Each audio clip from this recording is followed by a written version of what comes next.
Boa tarde, pessoal. Agradeço ao professor Walter de deixar eu gravar o vídeo agora que minha voz está voltando e de participar da aula de uma outra forma. Aos meus colegas que tiverem alguma dúvida sobre a apresentação, pode entrar em contato pelo grupo, pelo meu WhatsApp ou da Natália, que a gente pode resolver as dúvidas. E acho que pelo grupo seria melhor, porque a gente consegue resolver já e fazer um bate-papo com todo mundo. E o trabalho, então, que nós escolhemos, ele é o desempenho de um sistema de recirculação aquícola usando biofiltros de bioflocos com eficiência conversíveis de tratamento de água. Esse artigo, ele não é um artigo específico de camarão, né? Mas ele é bem interessante na questão do uso dos bioflocos como biofiltros, como a gente tem um pouquinho também Estou tendo aula com a Kátia de recirculação. Achei um artigo muito legal que junta os conhecimentos das disciplinas. Esse artigo, então, é um artigo de uma revista que eu não conhecia, mas que ela tem um fator de impacto 10.3, que é o dobro, né? Praticamente mais um pouco do dobro da Aquaculture. E na nossa área de pesquisa, né, que seria recursos pesqueiros, ela é considerada, recursos pesqueiros e zootecnia, ela é considerada A1. E é um artigo de 2021, então não é um artigo, assim, deste ano, mas ele é um artigo recente. É um artigo de chineses, né, todos os autores são chineses. Bom, então só para ter uma pequena introdução sobre os sistemas, né, de recirculação e de bioflocos, hoje a aquicultura é uma indústria que ela está tendo um rápido crescimento, né? Devido também à crescente procura humana por peixe marisco, proteína animal, alternativas, né? E os sistemas, então, de recirculação e de bioflocos, eles são considerados modelos de cultivos intensivos e ecológicos porque tem pouca ou mesmo zero troca de água, né? A gente vai continuar, a maioria dos sistemas vai ter pouca troca de água, né? Mas tem alguns que realmente não tem troca nenhuma. Então, os sistemas de RAS, lançou um pouquinho aqui, coloquei uma imagem, né, de um sistema clássico de recirculação. Eles são comumente utilizados diferentes tipos de biofiltros para tratar o nitrogênio e o fósforo das águas residuais, né? As águas que saem do tanque dos cultivos. Aqui ele não identifica um cultivo correto, né? Ele fez um teste com peixes, mas falando como o cultivo em geral, permitindo reutilizar essa água. Então, os principais micro-organismos para tratamento das águas, eles crescem fixados na superfície dos enchimentos dos biofiltros. Então, esses biofiltros, eles são biofiltros fixos, né? Comumente são fixos. Então, aqui eu coloquei um desenho, um princípio de um sistema de recirculação, né? Que está na FAO. O sistema básico de tratamento de água, então ele vai consistir ali, né? A água vai sair do tanque, vai vir para um filtro mecânico, um biofiltro e aqui um filtro biológico, né? Pode ser que venha a ter um enriquecimento de oxigêno, pode ser que tenha uma desinfecção por UV, e aí vai depender tudo de como vai ser esse sistema, como ele está delineado, e volta para o tanque de cultura, né? O tanque volta para a produção essa água. E aí, quando se trata de sistema de bioflocos, então, né? Não há cargas, ou seja, os principais micro-organismos que ficam suspensos na água vai ter o crescimento ele é potencializado por recursos adicionais de carbono orgânico, né, que a gente coloca todo dia lá no sistema para formar os flocos. Já esses flocos, né, eles tratam os poluentes dentro do próprio cultivo. Então você não vai ter um sistema como a gente estava falando ali do RAS, um filtro fixo, né? em comparação com sistemas de crescimento fixo, né? Os sistemas de tratamento de água com micro-organismo suspenso, ele vai ter uma biomassa muito maior desses micro-organismos para tratar essa água e apresenta-se então como uma opção bem eficiente.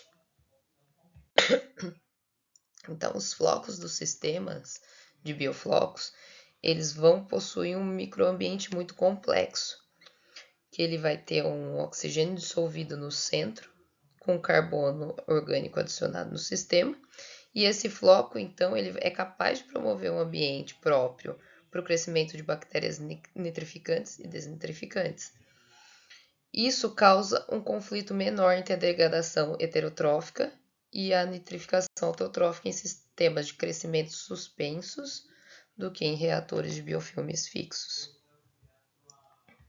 Falando um pouquinho sobre o sistema de nitrificação, né, desses bioflocos, desses biofiltros, as altas concentrações de amônia e nitrito, elas têm, é conhecido por nós, né, que elas podem ter efeitos agudos e letais nos animais aquáticos. E para os sistemas de RAS, então, esses elementos eles têm um valor sugerido para se manter abaixo, né, um nível abaixo, para serem controlados. Então, para amônia é abaixo de 3 mg por litro e para nitrito abaixo de 1 mg por litro. Então, os biofilmes que se formam nesses biofiltros, né, eles oxidam a amônia em nitrito e depois em nitrato, pelo processo de nitrificação autotrófica, que também acho que todos nós conhecemos. Em RAS, é recomendado manter o nitrato abaixo de 100 mg por litro. As altas concentrações de nitrato, elas podem levar a efeitos crônicos, né, para os animais aquáticos e retardar o crescimento. Então, diferente da amônia e do nitrito, que a maioria dos efeitos são agudos e letais, o nitrato ele tem a maioria dos seus efeitos crônicos. Então, vários estudos eles indicam que a eficiência do tratamento de água nos sistemas de BFT pode ser diferenciada a assimilação heterotrófica e nitrificação autotrófica, ou desnitrificação heterotrófica para remoção de nitrogênio e fósforo. Assim, se os processos de tratamento de água dos biofiltros de bioflocos puderem ser facilmente convertidos e controlados durante um ciclo de aquicultura no sistema de recirculação, as condições de operação dos biofiltros em bioflocos elas podem ser alteradas em tempo real, de acordo com os requisitos de qualidade de água, né? Então, a ideia é que esse sistema de recirculação ele possa ter biofiltros que facilmente sejam convertidos de heterotrófico para autotrófico, que eles consigam manter, então, uma operação de biofiltro bem equivalente ali ao que eles estão conseguindo ver de qualidade de água em tempo real. Né? Eles falam que isso ajudaria a simplificar a configuração do RAS. Talvez não simplificar a configuração, mas seria um tratamento mais efetivo. No trabalho, eles colocaram como 3 objetivos, né? Que seria desenvolver um RAS com troca zero de água utilizando biofiltros de bioflocos desnitrificantes heterotróficos e avaliar o controle simultâneo de nitrogênio e fósforo.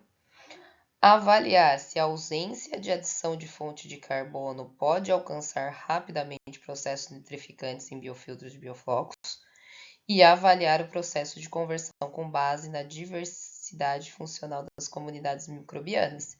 Então, avaliar se essa conversão ela vai ter também uma mudança nessas comunidades.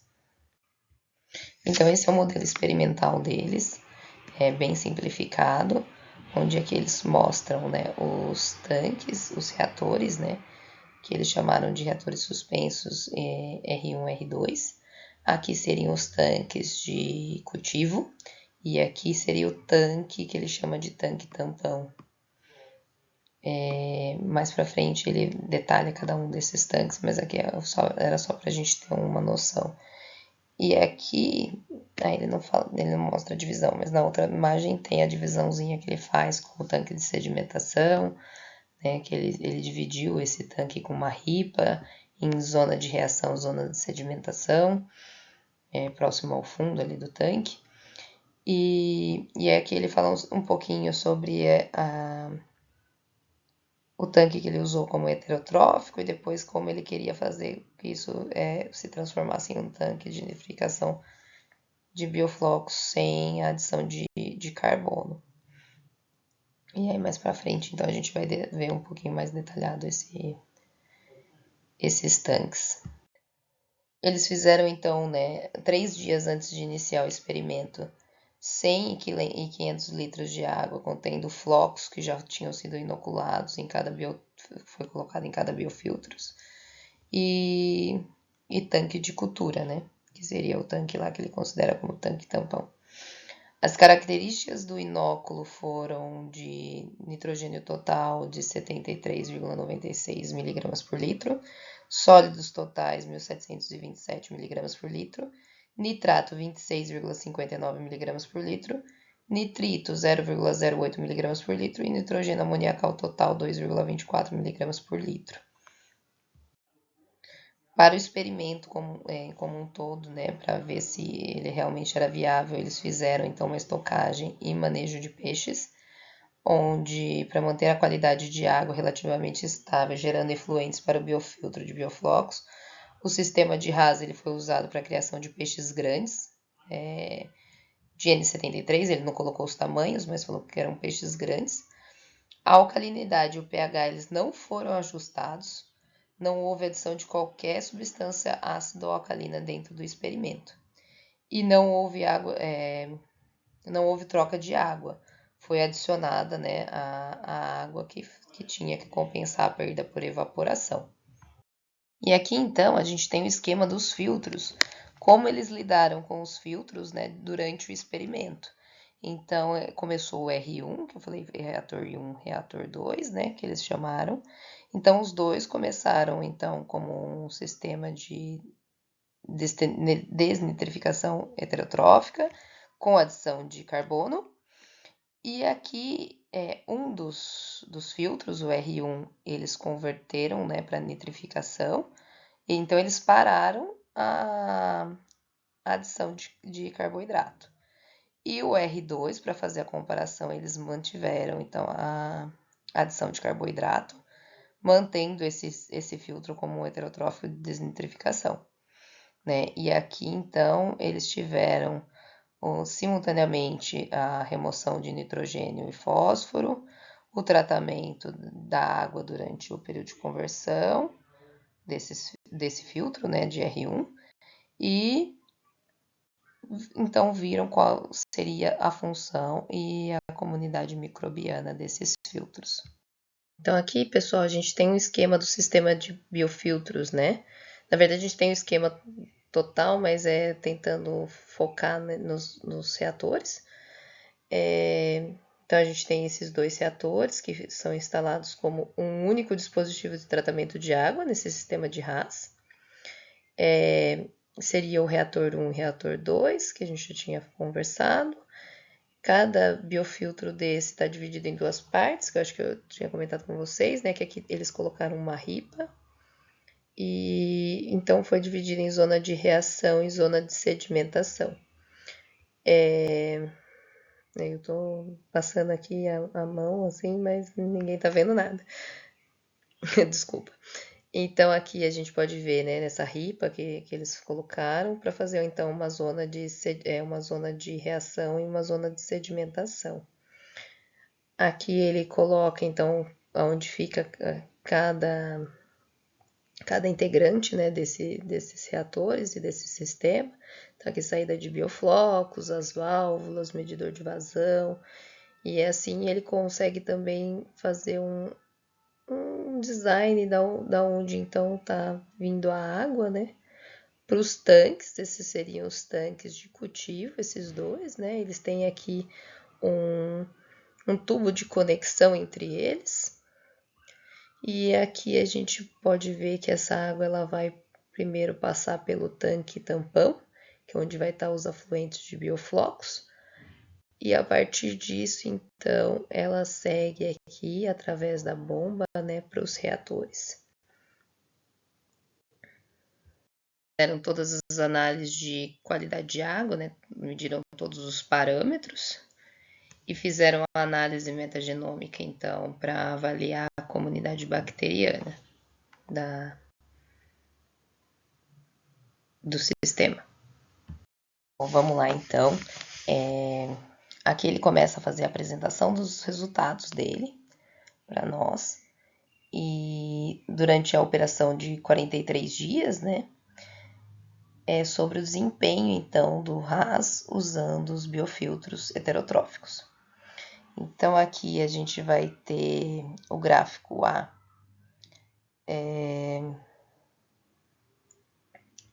nitrogênio total, medindo os parâmetros de nitrito, no B, a C, alcalinidade, D, nitrato, E, nitrogênio amoniacal total e fosfato reativo solúvel. E em todos a gente pode ver aqui que ele dá aqui a legenda, né, da reação da zona 1, efluente 1, reação da zona 2 e efluente 2, e a gente pode ver que o comportamento dos dois reatores foram praticamente semelhantes, né? Não iguais, mas bem parecidos.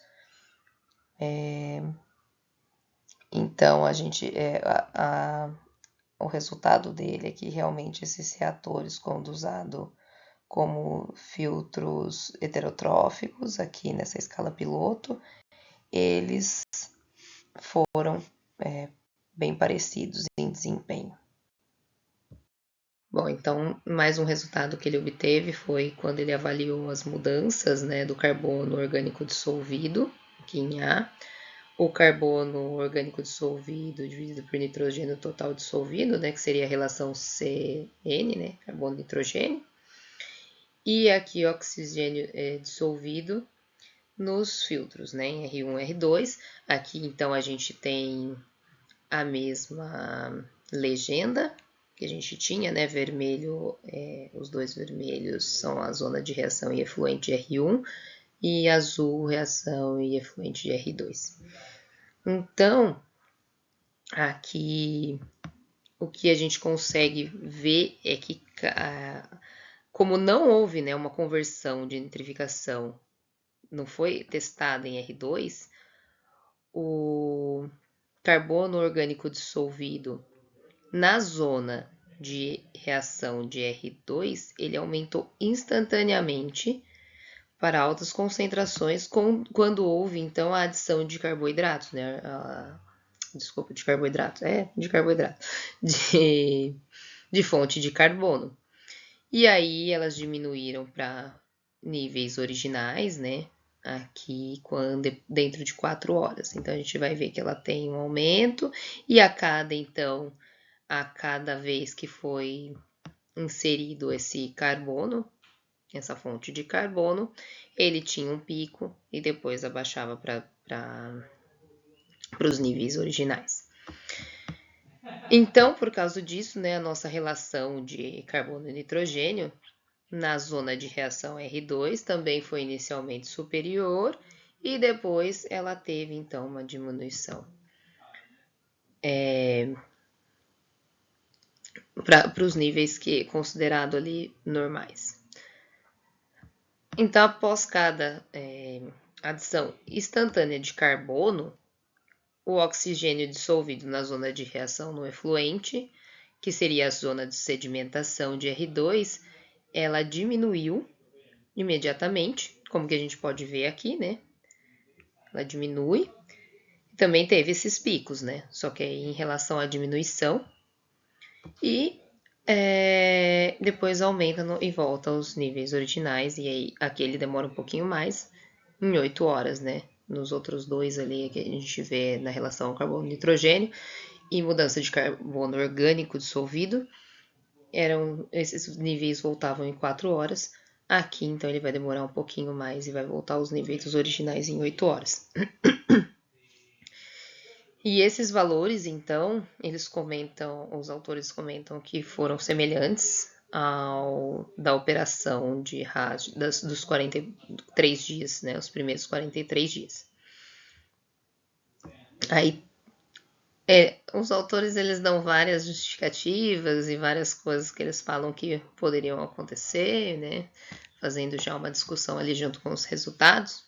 Mas um que eu achei bem interessante é que ele fala que, teoricamente, as relações de carbono e nitrogênio, se ela tá ali acima de 2,6 e até 6 mais ou menos, vai permitir, né, uma desnitrificação satisfatória. Então, ali ele diz que está dentro do esperado, né? Segundo a literatura, né? E que esse ambiente anóxico, né? Desculpa. As estruturas dos bioflocos que ajudariam, então, no nível de oxigênio dissolvido, né? Seria no centro dos bioflocos a ser baixo, anaeróbico, eles vão favorecer a desnitrificação. Também baseado na literatura. Aqui, pessoal, a gente consegue ter um outro resultado, né? Que eles quiseram avaliar a eficiência do tratamento de água durante o teste de conversão do biofiltro, naquele esquema que eu mostrei há uns slides anteriores. Ele mostra que no biofiltro R1, eles pararam então de adicionar fonte de carbono, e aí quiseram avaliar então todos os parâmetros para ver como que se comportou, né, esse filtro. E aí a gente tem então aqui no A, né, o nitrogênio total dissolvido e o nitrato, que tiveram mais ou menos comportamentos semelhantes. E esses dois, então, quando houve a interrupção da adição de carbono, né, de fonte de carbono em R1, houve uma desnitrificação, mostrando então um processo de nitrificação baseado nas alterações, né? Tanto aqui do nitrogênio total dissolvido, quanto do nitrato, que seria ali o gráfico B. Quando houve então ali em 4 horas, né, que eles interromperam a adição de carbono, a gente pode ver nesses dois gráficos que eles, a partir do momento que foi interrompida esse nitrogênio total dissolvido e o nitrato, eles aumentaram continuamente, né? E aí, então, a gente vê que esses efluentes, eles foram maiores a partir de 40 horas. Que a gente vê que ele começa a subir aqui um pouquinho mais, né, quando tem 40 horas. O nitrito em R2, o nitrato em R2, ele permaneceu em um estado de mudança periódica, né? Então, a gente vê que ele foi diminuindo nas primeiras 4 horas, e aí, então, após a adição de fonte de carbono, porque ele não teve essa interrupção, ele continua aumentando constantemente, né? Antes da próxima e assim vai, né? Por isso que a gente vê aqui que ele tem uns certos picos, né?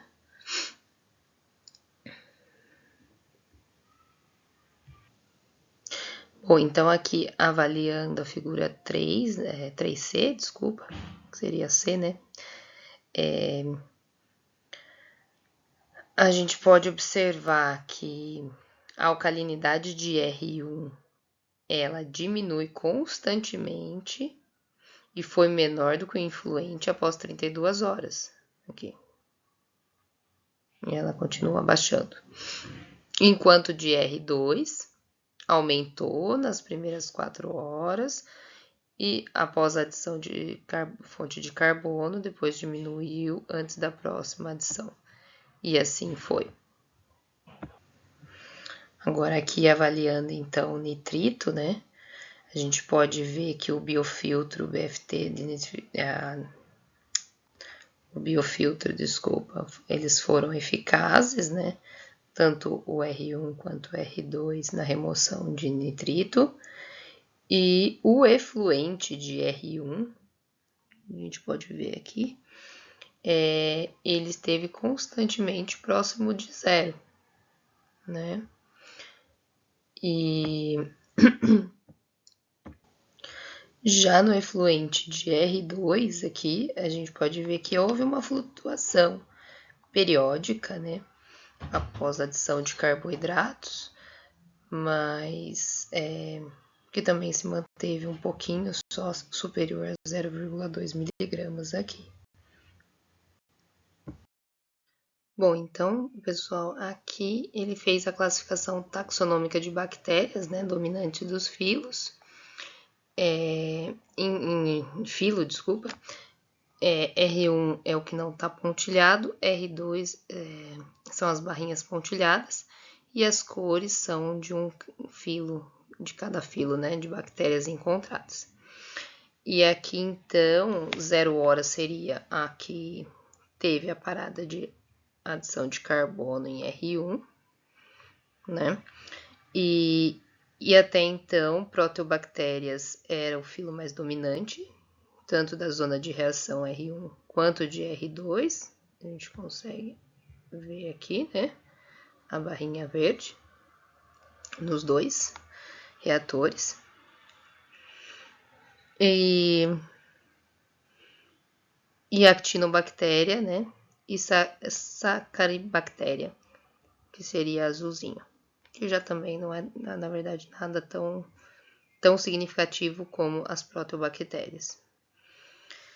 A partir do momento, então, que esse reator ele para de receber fonte de carbono, o R1, a gente pode ver que começa, então, uma alteração, né, dessas protobactérias, elas começam a diminuir um pouco, o que não ocorre em R2, né, a gente pode ver aqui, ó, passando as horas, né, R2, ele até, inclusive, ele aumenta um pouco, e diminui, né, a quantidade de filos que aparecem aqui. Então, a gente vê que essas comunidades bacterianas, elas realmente mudam, né, de acordo com o tempo que passa, sem a adição de fonte de carbono. E também ela altera um pouco na que tem adição, mas as alterações elas são bem menores. Aqui a gente pode ver que a partir de 8, 12 horas, a gente vai começar a ter, então, uma maior quantidade de actinobactérias. Quando a gente fala dessa classificação taxonômica já de bactérias dominantes em gênero, a gente pode ver que nos dois sistemas a gente vai ter a pseudomonas, né, que é uma proteobactéria. E aqui, a partir do momento, então, que a gente tem um pouquinho aqui de horas em R1, né? Lembrando que só R1 não teve adição de carbono, a gente vai ter micropruina, que vai ser uma actinobactéria. Esses em roxo são os que não são classificados e esses em cinza são outros, né? Aqui é o nosso penúltimo gráfico, né?